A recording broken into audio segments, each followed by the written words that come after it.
आरजू, आपको लग रहा है कि दाल में कुछ काला नहीं है, सब कुछ एकदम क्रिस्टल क्लियर है? पाकिस्तान की सरकार जानबूझकर एक माहौल क्रिएट हो रहा है देश में और उसको होने दे रही है? आरजू जी देखिए, दाल में कुछ काला नहीं है, मुझे लग रहा है पूरी दाल ही काली है। इसलिए कि हो सकता है कि ये इस तरह से क्रिएट किया जा रहा हो माहौल ताकि अफगानिस्तान के बारे में बात ना की जाए। अफगानिस्तान से जिस तरह के अटैक्स हो रहे हैं, जिस तरह का स्टेटमेंट चल रहा है, जिस तरह बॉर्डर पे जो कुछ है उसके ऊपर ध्यान ना जाए लोगों का। हो सकता है टेंशन डाइवर्ट कराने की कोशिश की जा रही हो, वरना एक जरा सी मुलाकात कराने में क्या हर्ज है। जहां तक मेजर नदीम का है तो हो सकता है जो वो कह रहे हैं कि इमरान खान बहुत मजे में, तो हो सकता है मेजर नदीम सुबह उनके साथ छोले भटोरे खाकर आ रहे हो तो इसलिए बता रहे हैं। लेकिन ये जरूर है कि हमारे कंट्री में कौन सी ऐसी बात होती है जो किसी नॉर्मल कंट्री में होती है, इसलिए आप लोग इतने हैरान मत हुआ करें। यहाँ पर इसी तरह चलता है। उसके बाद 2-4 दिन के बाद कहीं ना कहीं जाकर ये मामला खत्म होगा। उसके बाद अब ये सर पकड़ के बैठ जाएगी सारी मिलिट्री स्टैब्लिशमेंट कि अब क्या करें। लोग तो फिर बात कर रहे हैं, लोग पूछ रहे हैं कि भाई बताइए ये टमाटर 400 रुपए किलो क्यों है, लोग बताएं, लोगों को बताइए कि जॉब्स क्यों नहीं है, 50% से ज्यादा लोग पॉवर्टी लाइन के नीचे क्यों हैं। जब फिर ये बातें शुरू होंगी फिर ये कोई बहाना तलाशेंगे, फिर कहेंगे कि भारत हमला करने वाला है, कभी अफगानिस्तान करने वाला है। तो यहाँ पर इस तरह की नौटंकियां जो हैं वो 78 ईयर से चलती चली आ रही हैं और आगे भी मुझे तो कोई उम्मीद नहीं है कि ये कभी भी सुधरेंगे। डॉक्टर इरशाद अहमद, मुझे लग रहा है अब उनका नेटवर्क क्लियर हो गया है, लेकिन क्या आपकी सरकार और आप लोग क्लियर हैं कि जो बात आरजू काज़मी कह रही हैं, जो बात आज पूरा पाकिस्तान जानना चाह रहा है कि भाई क्या हो रहा है बता दीजिए, आप लोग क्यों क्लियर नहीं कर रहे हैं? डॉक्टर इरशाद। शुक्रिया। पहले तो मैं ये सोचता हूं और मैं आपसे पूछता हूं कि आपको काहे की प्रॉब्लम है इमरान खान के लिए? इमरान खान की कौन सी टेंशन है आपको कि जिसके लिए आप मरे जा रहे हैं? मैं बता रहा हूं डॉक्टर इरशाद अहमद, एक बात तो ये जानिए कि हमको टेंशन नहीं है, लेकिन पाकिस्तान में आग लग रही है। पाकिस्तान में अगर आग लग रही है तो हमको यह जानना पड़ेगा कि वो आग क्यों लग रही है। और कासिम खान को जानते हैं डॉक्टर साहब? कासिम खान को जानते हैं? अरे सुनिए, मेरी टेंशन छोड़ दीजिए, मेरी टेंशन के लिए आपको टेंशन लेने की जरूरत नहीं है। डॉक्टर कासिम, सुन तो लीजिए डॉक्टर अहमद, डॉक्टर इरशाद अहमद, कासिम खान को जानते हैं? यार वो पाकिस्तानी नहीं है, मैं उसे नहीं जानता, छोड़िए उस बात को। आप कासिम खान को नहीं जानते हैं? आप अपने हिंदुस्तान के कासिम खान को नहीं जानते हैं? अरे मेरी टेंशन लेने की जरूरत नहीं है, मेरी टेंशन मत लीजिए, मेरी टेंशन आपको लेने की जरूरत ही नहीं है। आपको अपनी टेंशन लेने की जरूरत है। और आपके देश में इस वक्त जो टेंशन पैदा हुई है, कासिम खान कह रहे हैं कि बाहर के मुल्क जब तक इन्वॉल्व नहीं होंगे तब तक इमरान खान को लेकर कोई जानकारी बाहर नहीं आएगी। मैं एक चीज जानना चाह रहा हूं, आप मुझे बोलने दें प्लीज, मैं सारे जवाब दे। मैंने आपको सुन लिया, आप मुझे सुने। आधे घंटे से मैं आपका झूठ सुन रहा हूँ, 1 मिनट का सच सुनने की हिम्मत रखें आप। पहली बात यह है कि मेरे पाकिस्तान में कोई जलाओ गिराओ आग नहीं लग रही है, झूठ बोल रहे हैं आप। मैं नहीं बोल रहा हूं, ये आरजू काज़मी और आलिया शाह कह रही है, उनको जवाब दीजिए। आप जरा सुने, आलिया या पाकिस्तानी नहीं है, ये पाकिस्तान में बैठी है, पूछिए इससे, झूठ बोलती है ये खातून। दूसरी बात ये देखिए, पूछिए इनसे, ये पाकिस्तान में मौजूद है इस वक्त, बातें करते हैं, आप पाकिस्तान के खिलाफ प्रोपेगेंडा करते हैं, आप झूठे लोग हैं। आप पाकिस्तान का कुछ नहीं, आपका झूठ पिछले 48 घंटे से पूरी दुनिया देख रही है। और कासिम खान, सुनिए मेरी बात, जहां जाकर आप लोग नाक रगड़ते हैं, कासिम खान कह रहे हैं कि उन देशों को अब इन्वॉल्व होना पड़ेगा, और वो देश अगर इन्वॉल्व नहीं होंगे तो इमरान खान को, आप लोगों ने इमरान खान के साथ क्या कर दिया है। और इमरान खान, सुनिए मेरी बात, इमरान खान कोई दहशतगर्द नहीं है आपके देश का। इमरान खान क्या करें नहीं करें इसको लेकर पूरी दुनिया में कोई फर्क नहीं पड़ने वाला है। इमरान खान भाई कम से कम इतनी इज्जत तो दीजिए अपने देश के पूर्व प्रधानमंत्री को, और उनके बारे में अगर कोई झूठी सही खबर निकल रही है या अफवाह फैलाई जा रही है तो उस पर विराम लगाइए। क्या मैं गलत कह रहा हूं एस बहल सर? यार बिल्कुल सही कह रहे हैं आप। मेरे को एक चीज समझ नहीं आती है कि बहुत क्लियर है कि अगर सपोज वो बिल्कुल ठीक ठाक है तो उनका जो हाई कोर्ट है वहां पे पाकिस्तान के अंदर, उन्होंने कहा है कि 2 बार उनको मिलने दिया जाए हफ्ते के अंदर, यानी कि उनके ऑर्डर्स हैं। तो ये क्या मुनीर के ऑर्डर्स कोर्ट से ऊपर चलते हैं वहां, ये मुझे समझ नहीं आ रही, या शहबाज शरीफ के ऑर्डर्स ऊपर चलते हैं, तो क्यों नहीं उनको मिलने दिया जा रहा है? अगर सब कुछ ठीक है और सब कुछ सही है तो क्यों नहीं उनको मिलने दिया जा रहा है उनकी बहनों के साथ? तो ये पहला प्रश्न है। दूसरा चीज आ जाती है कि पाकिस्तान में तो हिस्ट्री रही है।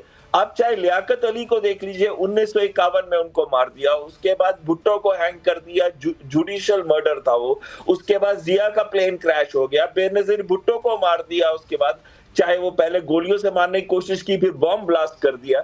पाकिस्तान में आज तक कोई भी गवर्नमेंट जो है डेमोक्रेटिक, उसने अपना पूरा 5 साल नहीं किया, कोई प्राइम मिनिस्टर ने पूरा नहीं किया, और हर जगह पे कहते हैं हम हाइब्रिड गवर्नमेंट है। शहबाज शरीफ को देखिए तो पूरा कंट्रोल करके रखते हैं, और ये 27वीं कॉन्स्टिट्यूशनल अमेंडमेंट के बाद तो पूरा का पूरा पावर ही आज पाकिस्तान के अंदर मुनीर के हाथ में, चाहे वो चीफ ऑफ डिफेंस फोर्सेस है, तीनों सर्विसेज उसके अंडर है, या फिर वो जो उन्होंने एक नया चीज शुरू कर दिया है, फेडरल कॉन्स्टिट्यूशनल कोर्ट, यानी कि अब जो सुप्रीम कोर्ट से भी ऊपर एक कोर्ट होगा जो सारी और आगे भी कभी उनके ऊपर कोई प्रॉब्लम नहीं आएगी, उनको फुल लाइफ के लिए इम्यूनिटी मिल गई है। एक छोटी सी चीज मैं आपको कहना चाहता हूं, ये इनके ही जो ह्यूमन राइट्स एसोसिएशन है, उन्होंने कहा है 121 एक्स्ट्रा जुडिशियल किलिंग्स हुई है इस साल के अंदर, वो भी पूरे साल की बात नहीं है, 6 महीने की बात है। 785 एनफोर्स्ड डिसअपीयरेंसेस होते हैं।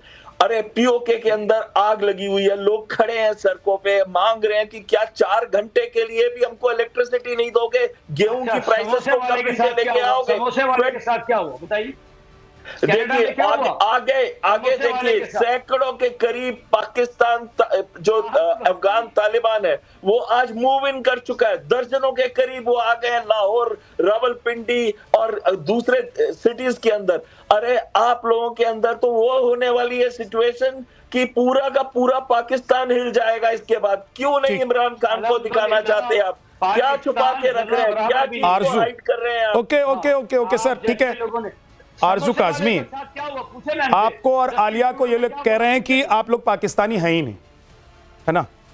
आप लोग भले पाकिस्तान का पासपोर्ट लेकर चलती हैं, लेकिन ये लोग मानने को तैयार ही नहीं है। जिनके बारे में इनको पूछा जा रहा है कि भाई पाकिस्तानी हैं, पूर्व प्रधानमंत्री है, उसको दिखाओ, उससे मिलवाओ, तो आपको आरजू क्या लग रहा है कि क्यों इतना बवाल मचा हुआ है?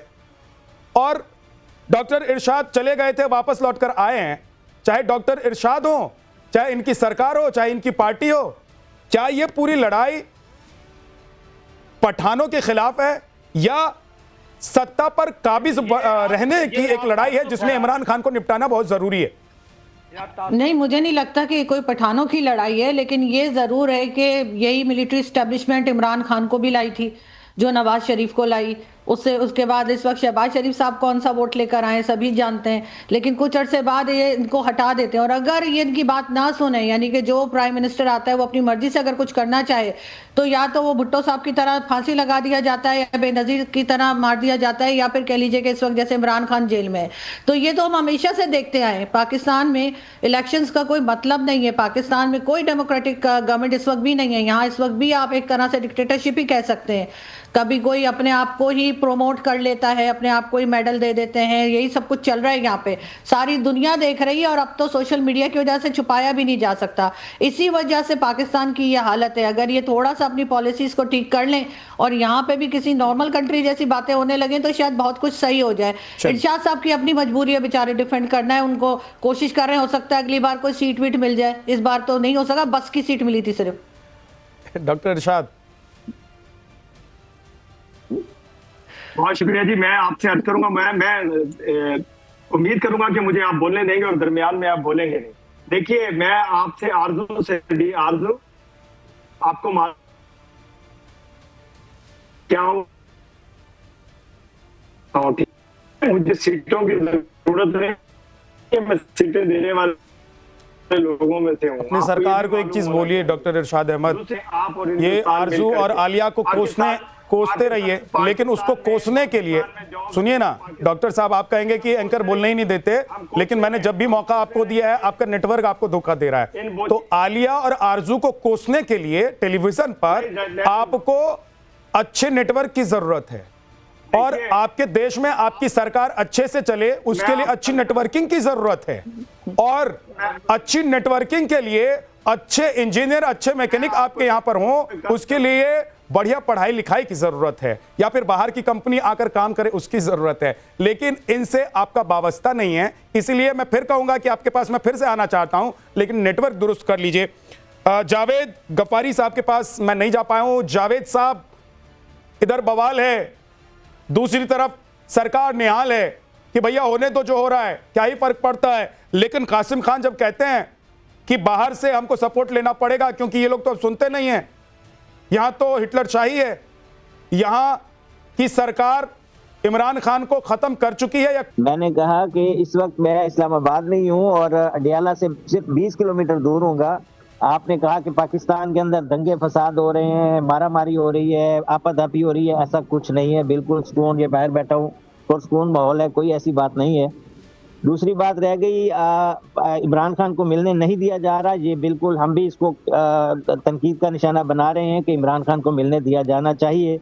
उनकी सपोर्ट में पाकिस्तान तहरीक इंसाफ के एक सीएम है, वो बैठे हुए हैं बाहर, जो कि उनके अनाउंस हैं, वजीर आला खैबर पख्तूनख्वा। उसके अलावा उनकी पार्टी के बहुत ही इंपॉर्टेंट लोग बैठे हुए हैं, उसके अलावा उनकी बहनें बैठी हुई हैं।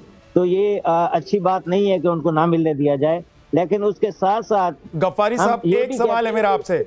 गफ्फारी साहब, इतनी साफगोई से आप अपनी बात कह रहे हैं, आप पत्रकार भी, एक टीवी चैनल भी वहां पर चलाते हैं, मैं ये जानना चाहता हूं आपको क्या लग रहा है कि आपकी सरकार या जेल प्रशासन क्यों किसी को अंदर नहीं जाने दे रहा और अंदर की खबर बाहर नहीं आने दे रहा है? मतलब वजह क्या हो सकती है और क्यों कासिम खान कह रहे हैं कि भाई इंटरनेशनल इन्वॉल्वमेंट की जरूरत है?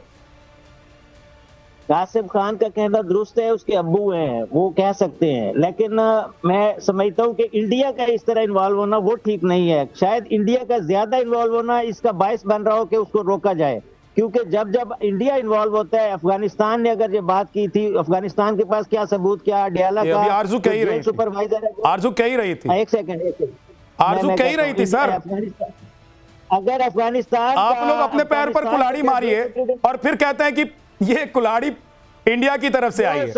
आप लोग, मैं तो समझ रहा था कि मैं समझ रहा था पाकिस्तान के एक अच्छे सच्चे पत्रकार से मैं बात कर रहा हूं। मुझे नहीं पता गफ्फारी साहब, आप भी अपनी सरकार की तरह, अपनी मुल्क की तरह, और आप भी ऐसा करेंगे कि आपके देश के लोग जो ये इंतजार में बैठे रहते होंगे कि जावेद गफ्फारी आएंगे और कुछ अच्छी खबर देकर जाएंगे, सच्ची खबर देके जाएंगे, सरकार हो या विपक्ष हो, सबके बारे में सही रिपोर्टिंग करेंगे, आप भी वहीं चले गए। गफ्फारी साहब, 20 मिनट से क्या गफ्फारी साहब, जावेद गफ्फारी, अब बोलिए, 20 सेकंड में आपने टोकना शुरू कर दी। मैं तो 20 मिनट से सुन रहा हूँ, बहुत मजा भी आया मुझे। ऐसा लग रहा था कि थोड़ी देर के लिए तो मैं स्टेट ड्रामा देख रहा हूँ। जो बता रहे हैं कि पाकिस्तान के अंदर इतने इश्यूज हैं, पाकिस्तान के अंदर इतने कत्ल हो रहे हैं, वो बताएंगे कि इंडिया के अंदर एक दिन में कितने बेटियां लुटती हैं, कितनी इज्जतें लुटती हैं। ये स्टेट के अंदर के इश्यूज हैं, स्टेट के अंदर के ये अब भाई, आप पहले इस बात का अभी सुनिए, ये कासिम खान हिंदुस्तान के नहीं है, ये इमरान खान के बेटे हैं। मुझे पता है, मैं यही तो इमरान खान कहां चले गए, इनके बेटे को बता दीजिए। छोड़िए, आलिया शाह को मत बताइए, आरजू कासमी को मत बताइए, विद्यानाथ झा को मत बताइए। कम से कम आप पत्रकार हैं, आपके कुछ ऐसे सूत्र होंगे, आप एक चैनल चलाते हैं, डायरेक्टर हैं न्यूज़ 7 के, आप कम से कम बता सकते हैं कुछ सूत्र। तो मैं क्या गलत कह रहा हूं आलिया, आप पत्रकार होने के नाते इनके कुछ सूत्र तो होंगे, जब जावेद साहब अंदर घुसकर ये पता कर सकते हैं रिटायर होने के बाद कि अंदर जेल में क्या चल रहा है और वहां पर वो टेलीविजन देख रहे हैं कि गोलगप्पे खा रहे हैं, तो ये साहब भी क्या सरकार की ताल में ताल मिला रहे हैं?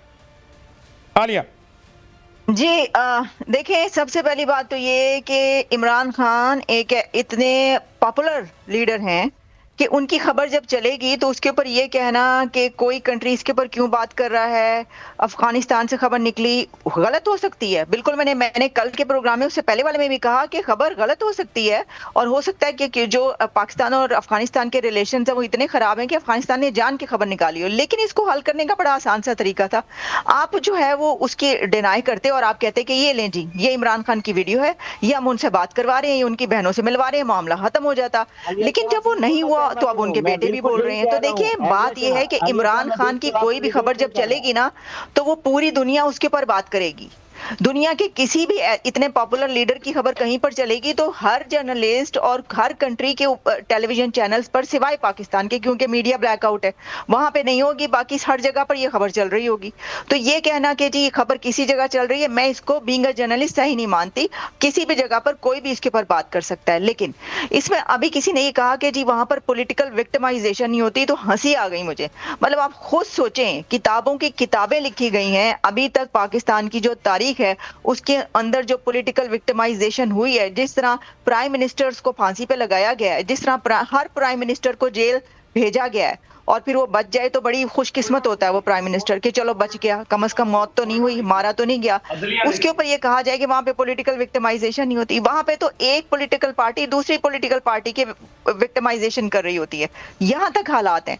तो ऐसी सिचुएशन में अगर वो लीडर के जिसके बारे में खुद वहां के लोग और वहां की जो पॉलिटिशियंस है वो भी ये कहते हैं कि भाई इसने इतना वोट लिया है, उसकी खबर अगर ये चलेगी कि वो जेल के अंदर उसको मार दिया गया, बेशक वो गलत खबर हो, लेकिन खबर पे अगर आप उसको क्लैरिफाई नहीं करेंगे तो हर कोई बात करेगा। लेकिन कासिम खान यानी कि इमरान खान के बेटे, मुझे लगता है कि जो पैनल में बैठे हुए लोग हैं पाकिस्तान से हैं या हिंदुस्तान से हैं, उनसे ज्यादा सबसे ज्यादा चिंता अगर इमरान खान की इस वक्त किसी को होगी तो कासिम खान के अलावा, उनके परिवार के अलावा और कोई नहीं हो सकता है। तो कासिम खान को कम से कम अगर जेल के अंदर जाने दिया जाएगा तो ये विवाद या फिर ये जो पूरी खबरें सुर्खियां बटोरी हुई हैं लगातार इमरान खान को लेकर, पूरी दुनिया भर में जिसको लेकर चर्चा हो रही है, उस पर विराम लग जाएगा। लेकिन पाकिस्तान की सरकार ने क्या ऐसा कुछ कर दिया है, मुनीर खान ने कुछ ऐसा कर दिया है जिसको अब जिस रायते को समेटा नहीं जा सकता है? और क्या अमेरिका या चीन जैसे देश जब पाकिस्तान में हस्तक्षेप करेंगे तो ही इसका हल निकलेगा? For more of such videos, do like, share and subscribe to ET Now Swadesh.